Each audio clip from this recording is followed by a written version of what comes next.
Le diabète est en fait le terme qui réunit un ensemble de maladies qui ont tous en commun une anomalie, à savoir un taux anormal de glucose dans le sang. Ce taux anormal de glucose dans le sang est lié à plusieurs facteurs. Dans le cadre d'un diabète de type 2, ça va être véritablement une fatigue des organes et une fatigue du pancréas liée à une forte charge héréditaire. Le diabète de type 1, contrairement au diabète de type 2, est une maladie qui est auto-immune. Ce sont les globules blancs qui un jour se sont retournés contre votre pancréas et qui ont dévoré entre guillemets toutes les cellules qui sont productrices de l'insuline.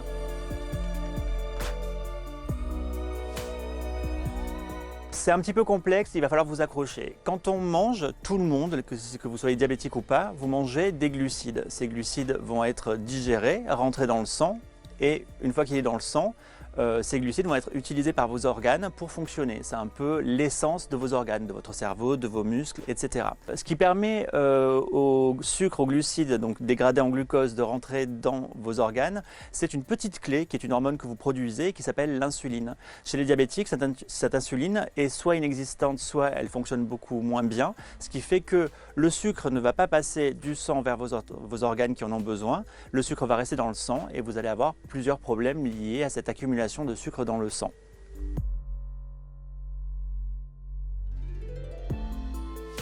La glycémie, c'est simplement le taux de glucose dans le sang. Ça mesure effectivement si votre sang est chargé en sucre ou pas.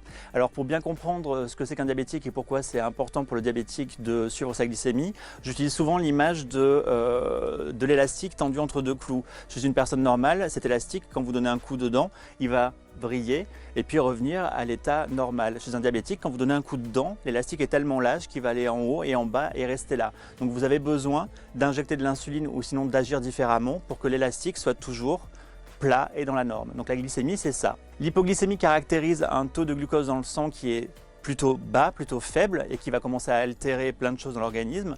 L'hyperglycémie, c'est au contraire un taux fort en glucose dans le sang qui de la même façon va créer des problèmes dans l'organisme.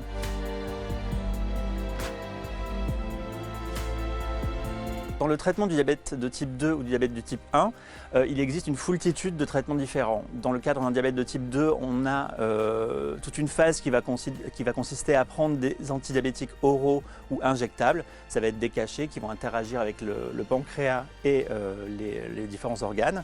On peut passer ensuite à des injections d'insuline. Comme le type 1 a besoin effectivement de s'injecter de l'insuline, il y a plusieurs façons pour lui de recevoir cette hormone. Donc on peut effectivement utiliser des stylos qui remplacent de plus en plus les seringues. Donc c'est une injection classique. Ou sinon on peut utiliser une pompe à insuline comme celle-ci qui permet de s'injecter tout au long de la journée et avant les repas de l'insuline et de pouvoir ainsi contrôler sa glycémie directement.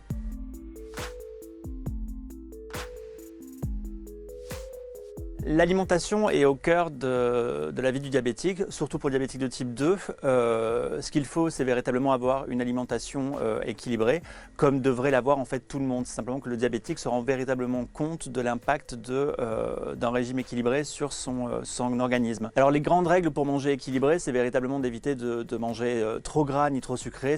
Et effectivement, ensuite, ce qui est important de faire, c'est de privilégier l'apport en fruits et légumes frais et de peut-être réduire un petit peu la proportion de féculents. On a tendance, nous, en France par exemple, à charger en pâtes, en riz, en pain. Voilà, on peut peut-être réduire un petit peu la part des féculents pour plutôt ouvrir celle des fruits et légumes frais, sachant qu'il y a assez de fruits et de légumes frais pour quand même se faire bien plaisir.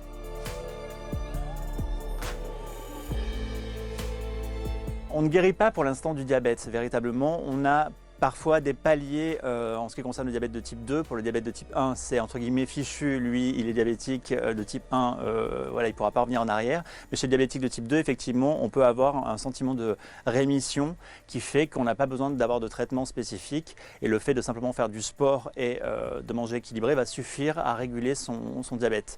Les espoirs de guérison sont par contre permis. On peut espérer que dans des dizaines d'années, on pourra guérir du diabète de type 1 et de type 2. Il y a quand même des espoirs d'amélioration en tout cas des traitements. On a l'apparition bientôt, je pense, des pancréas artificiels et de tout ce qui est boucle ouverte et fermée, qui permet de véritablement faire communiquer un capteur avec une pompe à insuline par exemple et permettre de réduire la charge mentale entre guillemets du patient sur sa maladie, qui aura moins besoin d'interagir avec son traitement.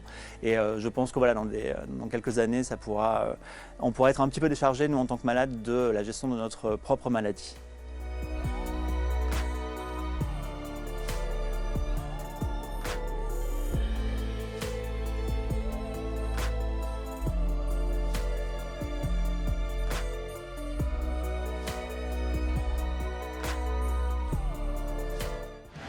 Retrouvez tout France Bleu sur francebleu.fr.